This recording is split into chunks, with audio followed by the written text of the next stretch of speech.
Hi Rose, how are we doing? Yeah, I'm well, thanks. How are you? Yeah, all good. Looking forward to our conversation today. How's life in isolation for you at the moment, though? It's not too bad. At least the weather's good. So a bit of gardening. Quite a lot of lunchtime gardening sessions. Good, very And domesticated of you. yeah, Is that yeah. a new skill or something you've always been particularly green fingered? I wouldn't say it's a skill yet. Um, far from it. But yeah, more of butchering the garden than anything else. But hopefully it'll be something promising once we get out of this. Yeah, rather be on a hockey pitch, I'm sure. Yeah, I'm probably a little bit better at that. Yeah. So just so everybody knows a little bit about you, Mm.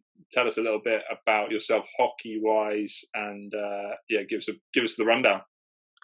Okay, so I'm a senior Wales international goalkeeper. I've been playing for Wales for quite a while now. Senior level for 10 years. Started playing when I was 13 for Wales and went up through the age groups. I played for GB for just under 2 years as well. So I've got combined just over 75 caps. And in kind of normal life, day to day, I'm a recruitment consultant. That's quite a new change, isn't it, in Yeah, your life? Is finding that all right? yeah, it's good. Weirdly, just got promoted. So that was Woo! brilliant. Yeah, Amazing. get promoted and get put on furlough. That's a bit of a weird situation, but that's still brilliant. And then obviously juggle that with a bit of my club hockey as well. Obviously at Holcombe Hockey Club. Cracking. And we've known each other for quite a bit of time now, actually. Yeah. I think probably I started coaching you when you got into the development squad. Yeah, I think we did some coaching. They've also done some coaching with Fortitude as well in recent years, which is great. So we're blessed with coaches like and players like yourself in Fortitude as well. So yeah, we've known each other for a little bit of time, but I'm keen to sort of talk about a few things with your training specifically as well, and more about what you like doing and what your ideal training sessions are, as well as because you play in such a high level. I think everybody is asked the question about how people deal with pressure at that level as well. So I'd be really keen just to have get your input and insight about how you deal with that pressure and whether it's something you've ever had any problems with and had to change and put anything in place. We'll come on to that a little bit later. So like, we'll get straight into it. What is your favorite training session? You know, from training on the pitch or training in isolation, what's your favorite thing? I would always say it would need to be with generally would be a goalkeeper coaching led session. If we're talking absolute ideal, I would say it would be a skill there that I'd look to develop. So let's say that would be, I don't know, left hand side smothering, maybe even more detailed on the baseline, something like that. To go through repetitions and increase the difficulty on that, and then transition and into something that's with the rest of the team that is actually a drill that incorporates the rest of the team in something that's game-like, which means that it's then I have to incorporate more decision making, but then so do the outfield players, and we have to work together within that. I like that natural progression. Yeah, so how you can join it up in the same session. Yeah, absolutely. Yeah, and that's obviously really rare. And if you're lucky enough to have a goalkeeper coach anyway, let alone being able to marry the two. But if we are talking absolute ideal, that for me would be the perfect way of kind of marrying those up. Yeah, could you give us like an example of one thing that might be? So, as an example, like you might do some work on how you use certain skills when the ball's being carried along the baseline, for example. It's quite a big talking point with quite a few goalkeeping coaches, and we see it a lot in especially international hockey, as you know, is how they enter the circle. A lot of it is through the baseline. So something like that, how would you look at sort of working that session as well? Like, is that something that you would look at? Yeah, absolutely. And I think if we just take it in the context of with the other players, think it's always really important for goalkeepers, particularly if you're moving into those kind of sessions, to have your own personal goal anyway that you're going to be working on and things that you'll be trying. So, for example, I might try being really aggressive and kind of going out and meeting the ball and smothering that, and kind of trying going through and dominating and testing my speeds and the different triggers. For example, whether that player's in control of the ball, whether the defender is applying pressure to the ball or not. Those kind of things, along with maybe my positioning on the post. Maybe I could get away with being a little bit off, depending on the angle and where they are, and just adapting and trying different things and really going both ends of the spectrum to make sure that I can kind of dial it back and learn. Because I think if you go into those drills and you're not pushing yourself on different levels, then you're really not going to be able to use that time well. Yeah, I mean, from having coached you before and worked with you as a coach as well, there's elements with moments when there's lots of decision making and things to think about, where you've nicely put as well about being creative, trying new things, doing things differently to be able to then learn about what works, what doesn't work, but also having a bit of a structure to that as well. And sometimes that can also lead to things like overthinking as well and making it too complicated for yourself. So how do you work at simplifying stuff like that? How do you get to the point where you can think clearly about what you want to get out of the session? Yeah, so I think with that, I think obviously the technical time with one-to-one with a coach, that's the time to be able to go into the intricacies of that. And obviously it depends how much time you have in terms of figuring that out when you've come with your play. But for me, like you said, so I can really easily, I like to look in the nitty gritty tiny little details, as you can tell from the way that I speak about it. But I think what I've definitely been working on over a little while is actually just watching the ball and being in the moment of it, pretending it's a game and it's real in that, which also helps develop your relationship with your defenders in terms of piling on kind of a little bit of pressure maybe, and putting that competitive nature in. So therefore you can focus on is actually keep the ball out of the net, what can I try? And then instantly when there's the reset, instant quick reflection, did that work? Maybe that, okay, reset again. Now that's the ball, that's the only thing that's in play, and that's the only thing that's important. Yeah, and I guess my head's going where I want to add to that is, let's say you're trying like a new skill or something that you want to adapt, and let's stick with the theme of the baseline, for example, and you go into having done your little bit of technical work with, whether it's specifically with a goalkeeper coach or whether you've actually got one of the other outfield players and you facilitated something that's very one-on-one and very sort of high technical, and then try to implement it into your training from a game. So let's say it has created like either some small unit play, or you've got a small-sided game where there's a lot of baseline entry, and you've gone, right, I want to use this particular skill more often, and then sometimes it works for a certain situation, doesn't work for another. What happens when it doesn't work? Like, what do you do in that situation? Like you said, like how you learn from it as well. That I'll bet a lot of money on a lot of people just getting frustrated with that and almost keep on getting more frustrated by then increasing their things like their effort levels instead. How do you then work out what works and what doesn't?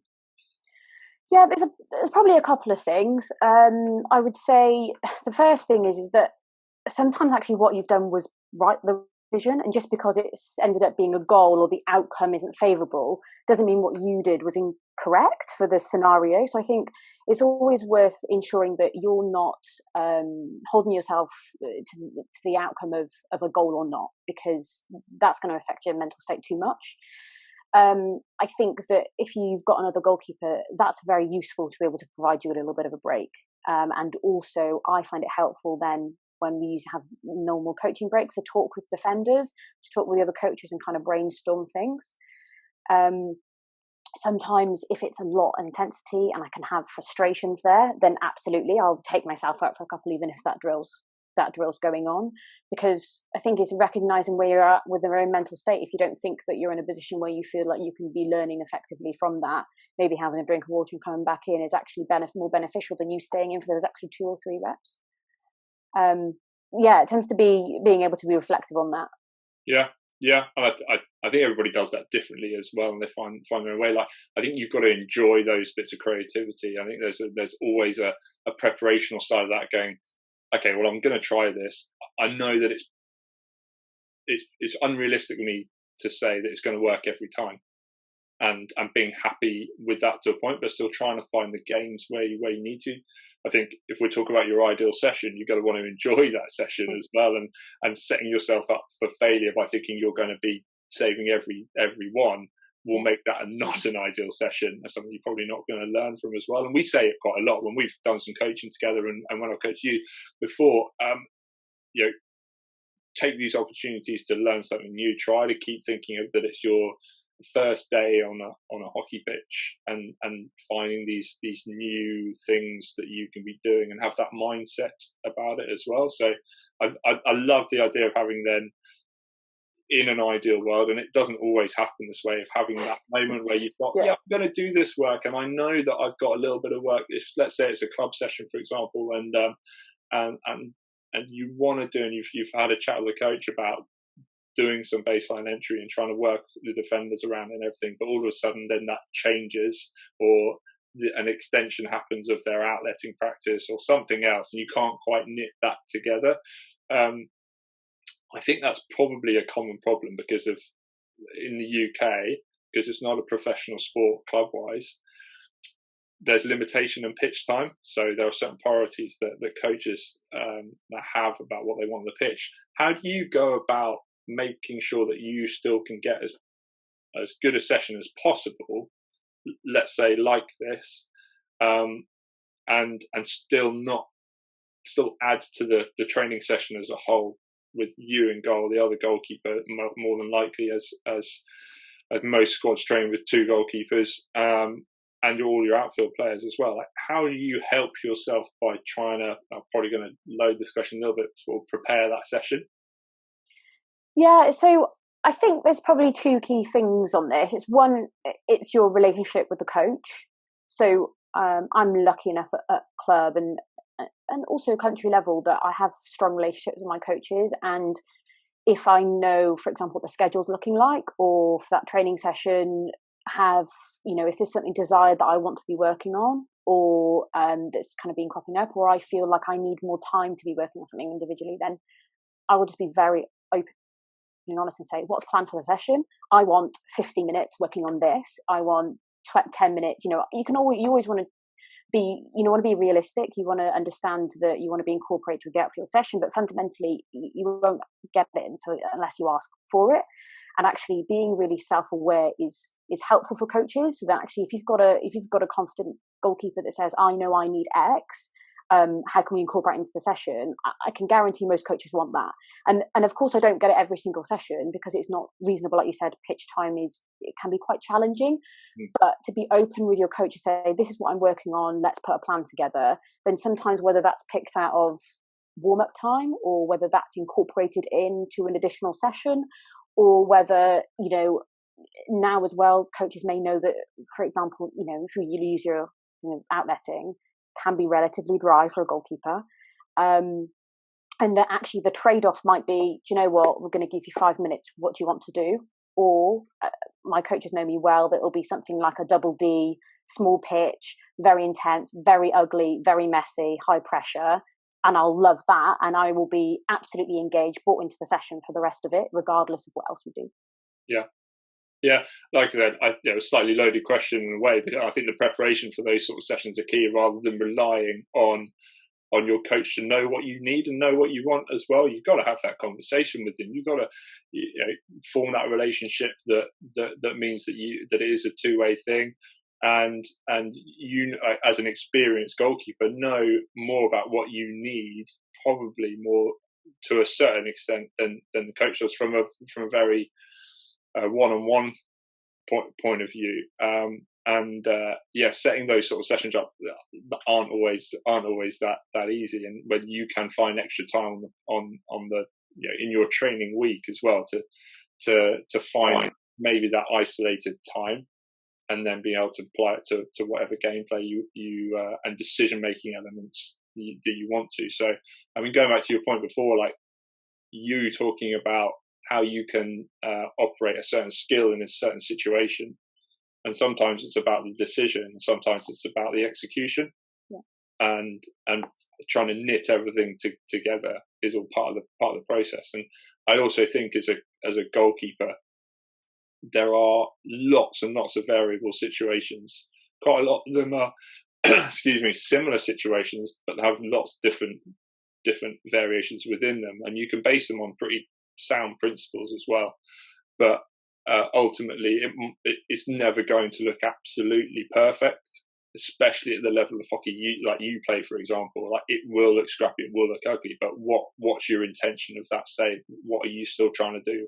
Are you simply trying to get yourself between the ball and the goal? And ultimately, that's the main aim. But do you have to go and get it, or do you let the ball come to you, depending on what you see in front of you and all that sort of stuff? So I also think there's a big part of feel good in certain sessions, and I certainly had this when I trained, only to a point though, is that you're doing a lot, for example. So like you spoke about, it's good when I can have a lot of access to the particular situation I want to have, or whether it's very open, but there's lots and lots of it. So you could have a small game going on with a 3v3. You're going to do lots in that, or even if it's an overload, underload, something like that. You got 3v2 or something, anything like that. That's going to be great for us. But it has to have some sort of intention and for yourself. So let's say, and I'm just kind of thinking out loud here as well, because I see this quite a lot, is that, okay, we've got a game, the outfield players have lots of different intentions, lots of different point systems and things that they're trying to work on. The goalkeepers are, you are free to play. You just do your job, stop the ball going in the goal. But it is still relevant for, I think, specifically for you to have a certain objective. So like you just said, take away your isolated training, put yourself into that 3v3 or whatever it is, and what are you trying to get out of it? I think that's ultimately really important, rather than just playing for the sake of playing all the time. Are there moments where you think, I could be getting more out of this, maybe I need to give myself something more to think about? Yeah, definitely. I think I personally always go to every single session with something that I know. I always have a set of what I want to be working on this season anyway. Yeah, you shock me there, Rose. Yeah, prepared. But I think it's important as well to say that that's how I enjoy hockey, though. The thought of me improving and the thought of me getting better at each session, that's the enjoyment I take out of that session. If that's not your style and you want to go and don't want to think about it and you want to be free to play, that's absolutely the approach that you should take. Just because I like the strategy and I like it to be very clear, that's just my comfort zone, and that's where I get my enjoyment from. So I think in terms of the ideal session, I'm still describing things that for me brings the most enjoyment. And I think if you're not engaging on that enjoyment level, then there's no point getting involved with that. You won't be able to put yourself in those situations. Yeah. Sorry. No, you're right. Go on, carry on.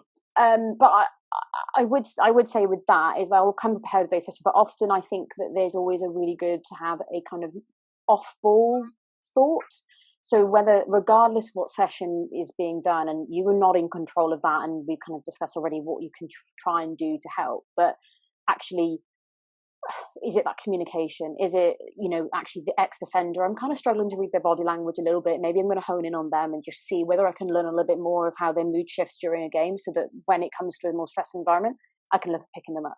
It can be really small, but I think then when you leave a session, go, do you know what, actually, I think I've got, continue that example, their attitude, I've got it nailed. I understand what might work to pick them up, and what when they're in a good place, and how I can continue to boost that individual, or whether that's general communication and my learning outside the game. I find that quite helpful. It's less frustrating. I feel like I've got something from the session. Yeah.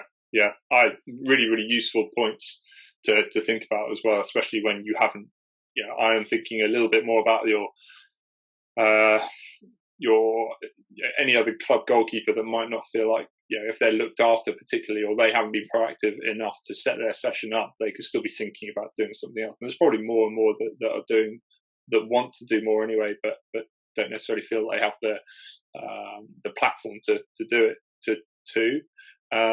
what are there any sessions that you feel that are more challenging for you, that you really, I don't know, don't like, but are ultimately quite rewarding?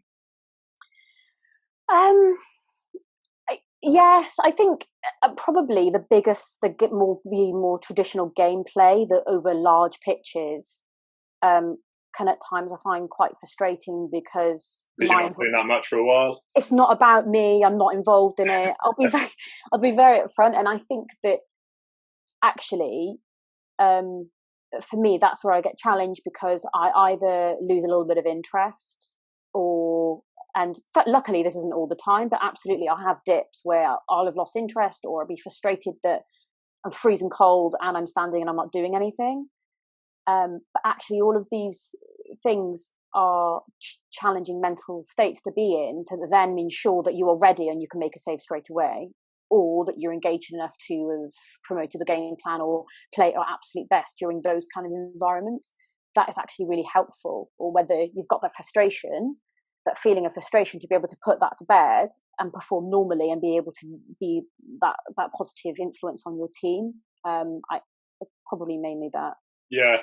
So let's say, for example, you drive down to Holcombe on a midweek evening, and you get warmed up, you get your kit on, and you have a unexpected training game, and you slightly frustrated by this because you might not have, let's say, a particular large amount of exercise to do during that time. You want to feel like you've gone off the pitch, done something physical. You might have just bosh a load of pasta or whatever you eat before training. Think, right, I'm gonna burn all this off as well, and set yourself up and fuel yourself up for it. And then it's a training game. You've just said it's valuable. It's got to be there.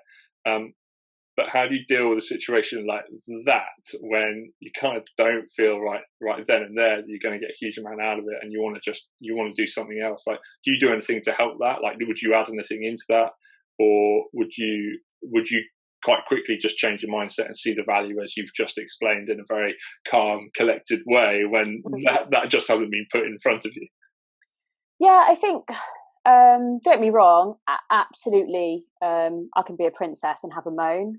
I think it's the way that you conduct yourself in doing that, and whether that's another goalkeeper that you trust and is out of the way, or that's you have a quiet word with yourself. I think there isn't anything wrong with an element of those kind of responses, because emotional creatures, but I think that it's the way in which you do it and how you respond. I think if you're trying to put yourself in the game mentality for that, if you can and do a normal game warm up, that really helps to try and stabilize that a little bit, and that helps me shift my mindset. Is that I almost kind of, okay, fine, this is a game, let's try and do my normal warm up, this is what we're doing, this is who we're playing, what are the tactics, let's go. Obviously that's always different because it's shortened, because it's training, it's a midweek game, but wherever possible I find that the best route to go down.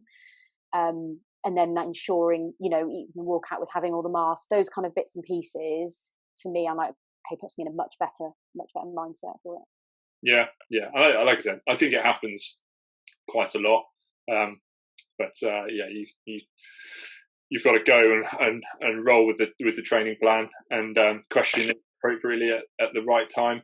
Quickly on that is that in terms of coaches, just briefly as well, that just because if you're planning a session as a coach, I would just say that if you're thinking about the fact that, okay, I need to include my goalkeeper within that, is actually to engage in dialogue with them and ask them what they would enjoy, and not necessarily shove them in goal, get 50 shots against them and go, okay, I've serviced the goalkeeper, now I can do my other session, because that may not be what they're looking for, and actually that buy-in, you get much more value out of your goalkeeper anyway later on. So I think it's important to get that balance, but just because they're busy doesn't mean that's something that they enjoy or will be valuable for their own training. Yeah, I'm a firm believer in not just doing something for the sake of doing it. There's got to be a purpose to it, and there's got to be a reason. And ultimately, and we would say this, being goalkeepers, but we are always going to be a highly valuable part of any team,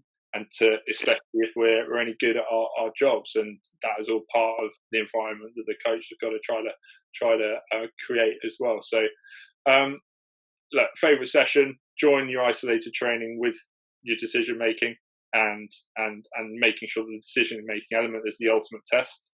Yeah, and that being the most important thing. I think that's probably what I'm getting from you as much as possible, but also making sure that the technical elements are there as well. Doing as much of it as you can, and being creative and having the opportunity to do that through good preparation beforehand.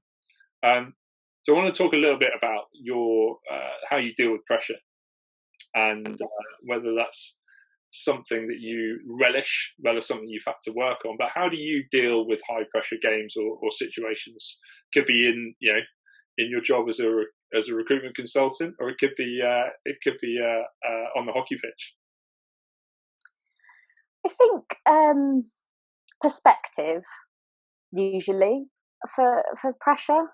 When I first, if we take my new job for example, I hadn't worked in a corporate job. I very much had a hockey background, came out of university, a lot of coaching, self-employed work. So hadn't really been in an office environment. I did some ad hoc stuff, but I couldn't get over the terminology of this is urgent, this is immediate, and that kind of thing, because I couldn't help but take a step back and say, it's not people's lives, and it's not millions of pounds. I think there's like an in-between of this isn't actually quite as urgent and much as an emergency you say it is. So I think with pressure, often when we have those thoughts, sometimes it's actually just to say, okay, what's the worst case scenario? What is it that I'm worried about? And actually get that down and understand what that anxiety or that maybe uncomfortable feeling might be about something.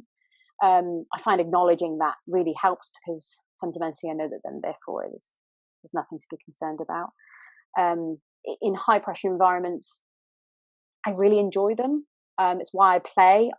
I love the responsibility. I love that feeling that I am in control, and that being able to, the goalkeeper can genuinely win a game for a team, and it's the very strange individual in a team sport position. So if you look at, I was at the Commonwealth Games, that was a very high pressure, but I didn't really feel that, because I was with a team that I've known a lot of them for over 10 years and playing for my country. And actually, for me, in front of loads of people that I've worked very hard to be at that tournament, that actually I felt very relaxed about that. I didn't feel that pressure. Yeah. That was probably the hand of comfort.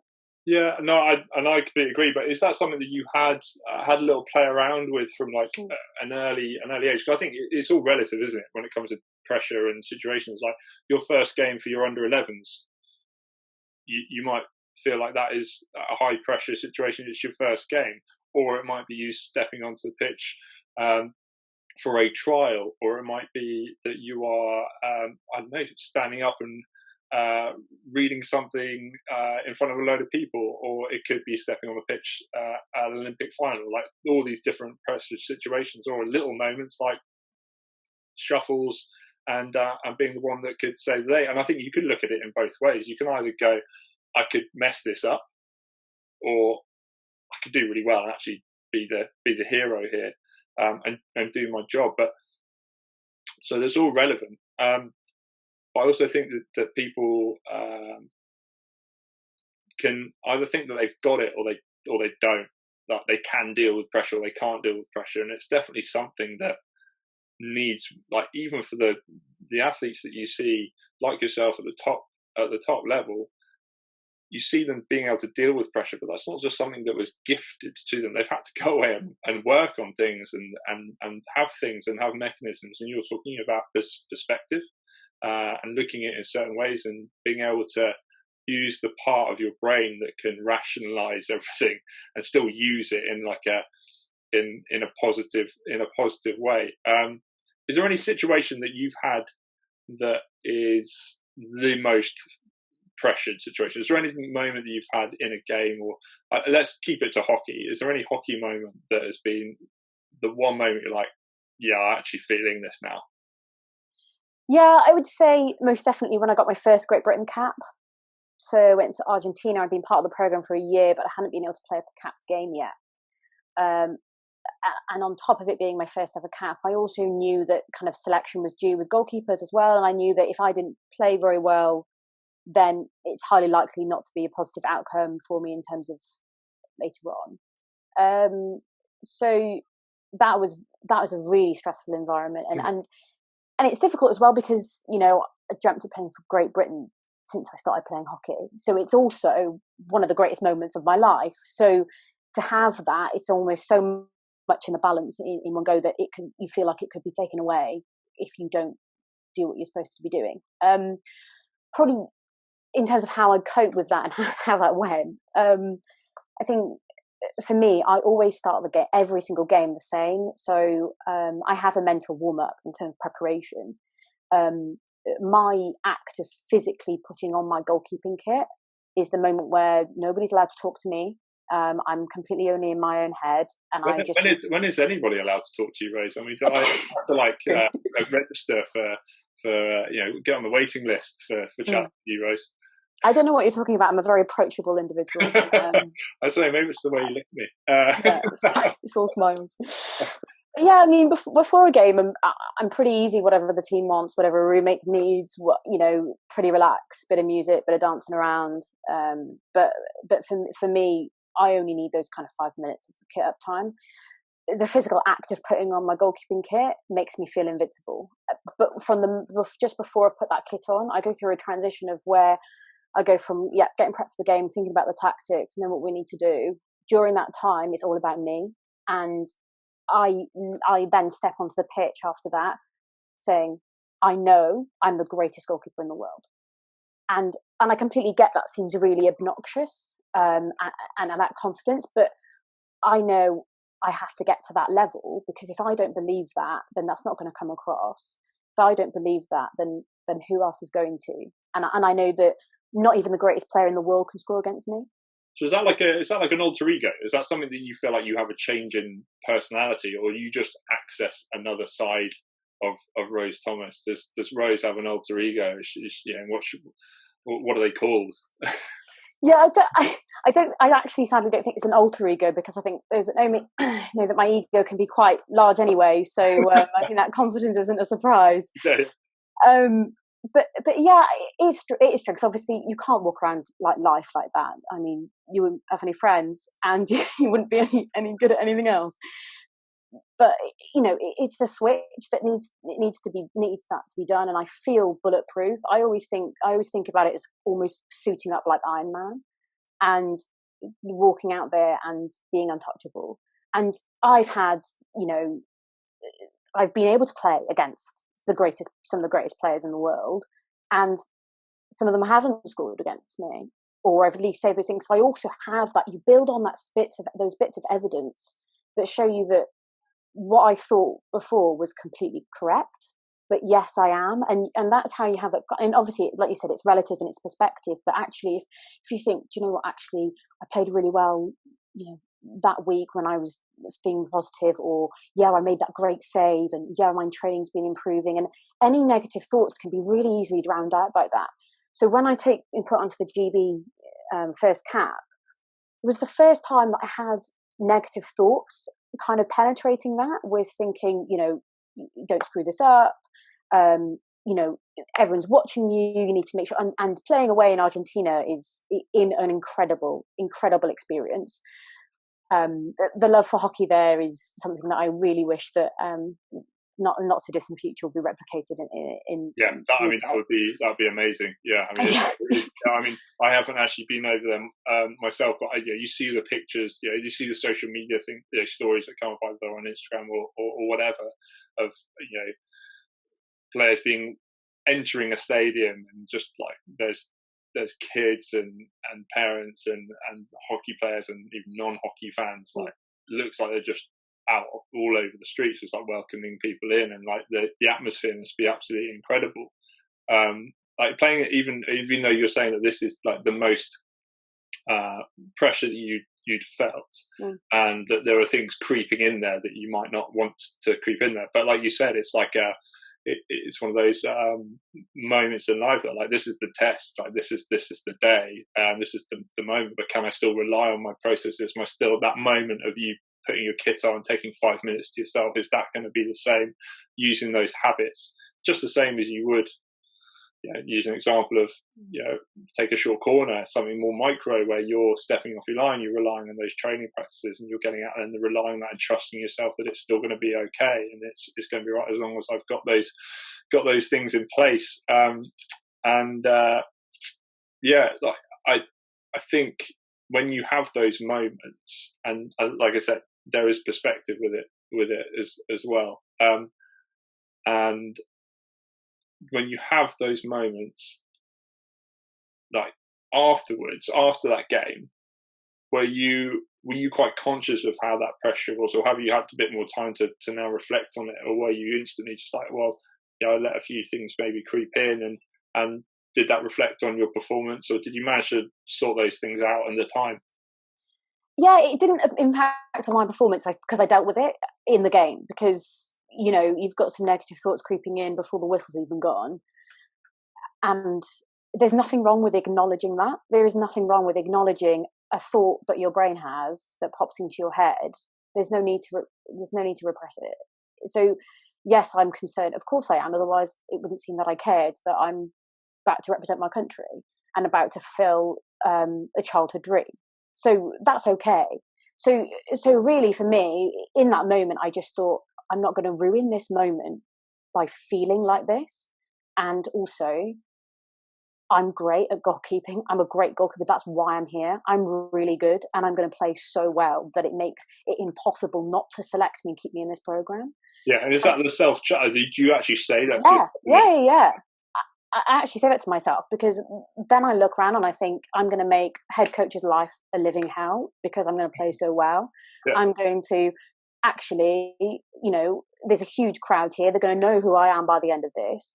And I'm going to ensure that the rest of the girls might feel my confidence, because there's nothing more powerful than a goalkeeper absolutely, their positivity and their confidence radiating out of them. Body language is a really powerful thing. Absolutely. If you're playing Argentina, they're not going to, you're not going to go and just have a quick 5-minute chat with each of them, let them know how you are, what you're doing, what you're all about. It is literally the only communication you have with them and the rest of your team. First off, how you walk, what your body language is like, and how you go about your business and how you operate. And I think you filling yourself with what you want to look like, and all those confident words, and just that self chat it seems like it's a really useful and important thing to do. But like you said, it's sometimes you need those moments, like in games. Like, you can't have that necessarily all the time. You've probably got to have to fluctuate even in training between those moments. You're like, right, I'm now going into another sort of part of this training session where I need to look as though I'm know exactly what I'm doing, and I do know what I'm doing. But other people have got to have that as well, and you fill the rest of that team with confidence with how you're feeling too. I think that's really interesting. I think there's some really key things. I think everybody's different as well. Oh yeah. And so how they deal with things like that. Have you come across any other ways other people deal with it? Do people in the squads that you've been in, are there some people that are inherently quite quiet off the pitch, but on the pitch they then turn into this completely different person? Or do you find there's some people that go the other way, or there's some people that are just exactly the same on the pitch, at work, on match day, just all one level? From my experience, I've seen different types, but is there anyone that stood out to you that's like completely changed when they've got on the pitch? You don't have to name names or anything, but yeah, there are a few people. I think the ones that I find really interesting are the ones that are really just lovely individuals. So just the nicest people you've ever met. Yeah. And wouldn't hurt anybody. And then as soon as they step onto a pitch, they switch and they almost access a completely different side of themselves that you don't even see. Because I think my personal switch is, let's be honest, not much of a massive stretch from what I'm like. So when I see such a huge switch between someone's personality of what they're like on the pitch, where they can be quite lovely to start off with, and actually on the pitch they're pretty ruthless, in just a wonderfully competitive way, but but you know that they have gone to battle, and it's more that they're turning into a soldier of war. and it's those individuals I find really interesting, of how they're able to so obviously flip the switch. Yeah, no, and I do too, and I think and everybody deals with it in different ways. It's been really, really interesting listening to you talk about pressure and how you've dealt with it personally. And I think the one thing I'm taking from the two things we've spoken about your ideal session and how you deal with pressure is the preparation that comes with it. Yes. You know, and I know you know you well enough that. Having spoken about this conversation and what we're going to do, can you just send us what we're going to talk about, and so I can prepare for it and things like that. And I've thrown you a few questions that you weren't expecting as well. You've dealt with them exceptionally well as well. Thank you. No, I'm not going to pay for that later. And but preparation seems to be the key in what you do, and I think that's a really, really good message to send to anyone. But if there was another message to send to a young, ambitious hockey goalkeeper that wants to go out and play for their country and play in Olympic Games and win medals and do well, what would your advice be? I think it's about enjoyment first and foremost. You have to love the game and you have to love what you're doing. Otherwise, it's not worth it, because of the amount of work and effort you need to put into all the ugly things outside of the small part that you enjoy of representing your country or that point you want to get to. You have to be able to enjoy that entire process. So you need to identify exactly also why you enjoy the game, I think, because again, we've already touched on, but it can't be defined by whether I kept a clean sheet or whether I saved the ball or not. It needs to be defined by something else. So whether that's I enjoy spending time with my friends, or the environment that's creating, or the hockey family wider community, or whether for me that's that incremental increase of I've just managed to be able to learn how to dive on my left hand side, and that's something I really struggle with. And that accomplishment level, I think you have to enjoy it and maintain that. Otherwise, it's going to be a long struggle to be able to get there. The other side of things I would say is try it all, try everything. I've benefited quite well of multiple different coaches, and I think it's always worth trying what is being suggested, whether that's from that particular coach, whether you've seen something online, or whether it's something from a different sport. I always think just try it, even if it feels uncomfortable. But also, if you're not quite sure where that fits, do question why. So that's not about challenging why you're doing that and you're disagreeing with that particular drill or technique that you've been shown, but actually understanding why you're doing it may help you be able to use that and maybe adapt it in your own way to then take it forward. So it's just trying everything, and then you can take bits of everybody else's and understand what your own style is, and being open to that. But probably the two key things I would say. Brilliant. And hopefully those that are listening and watching this will take that all on board and learn a little bit from your experiences as well. And obviously, you have still got many years of hockey goalkeeping left to play, and I hope you continue playing for as long as possible.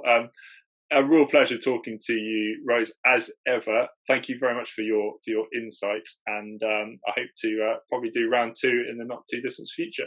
That'd be wicked. Thanks, Tom. Pleasure. Thanks, Rose. Bye.